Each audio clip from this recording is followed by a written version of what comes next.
Folks, take a look at that radar. It is picking up on some isolated showers. Nothing really big, but you see stuff popping up in a few places across the valley. We go just a little bit closer, and you can see this one shower that's kind of going right down Business 83, maybe a little bit south of Business 83 from Weslaco to Donna, headed over towards South Alamo, and some of the lighter rain making its way up to the expressway, but most of the slightly heavier rain a little farther to the south. We saw some stuff in Edinburgh as well. Yeah, you look at the satellite and you don't even see the clouds because they're so small, they don't amount to anything. They try to grow and they just get dried out quickly. Everything evaporates, so you don't end up with any big rain, but it's enough to wet the roads, wet the pavement for just a little while. Now tonight, I think the clouds go away, and then late night tonight, we see patchy clouds show up again.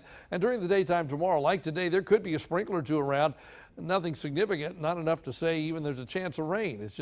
It's so isolated like today that most folks don't see it. If you do, it just doesn't last long. Kind of goes for Friday as well. Very isolated for the most part. It's dry, and that goes all the way into the weekend. Saturday, Sunday, same kind of thing. Mostly sunny skies with not much chance of rain. We're going dry officially for tomorrow, even though we can't completely rule out that sprinkle like what we've seen the last couple of days. Temperature-wise, here's where we are right now. 98 in Rio Grande City, 91 in Weslaco, 86 in Port Isabel right now. If you look at the dew points, they're coming back up, running in the 70s in the east, 60s in the west. We'll put the average dew point of about 70 on your muggy meter. So we're way up here, getting into that very humid category. Eastern part of the valley already up here. Western part of the valley not much better off. Temperature-wise tonight, we bottom out in the mid-70s. So we're 2 or 3 degrees above average for this time of year for the lows. And then tomorrow's highs are back in the 90s again. McAllen 97, Rio at 98. At the coast, about 86 at South Padre Island. The average high for the valley this time of year is 92.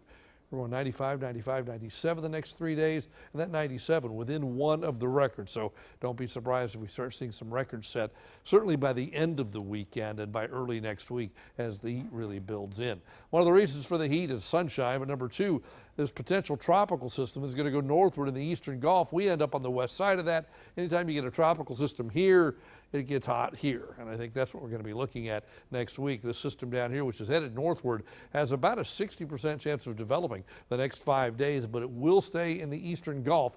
So again, that just means heat for us for next week. At the coast, here's what's going on for us. East-southeasterly winds 15 to 20 knots, a moderate chop on the bay. UV is very high. The bay temperature is 81. The surf still at 79. There are 3 tides, 2 of them this evening and then 1 early tomorrow. So for tonight, 74 for a low, partly cloudy. A few clouds show up later on, east-southeasterly winds. Tomorrow, not a strong wind either. East-southeast, not much more than about 7 to 17. It's a mainly dry day like today. Can't rule out a sprinkle in 1 or 2 spots. After Thursday, Friday, temperatures begin to go up, and then look at next week. Triple digits officially in the forecast as an average high starting on Memorial Day. You get an average of 100. That means Starr County, you're looking at 103, 104. McAllen, maybe 102. At the beach, still about 87 degrees. That is your updated First Warn 5 forecast.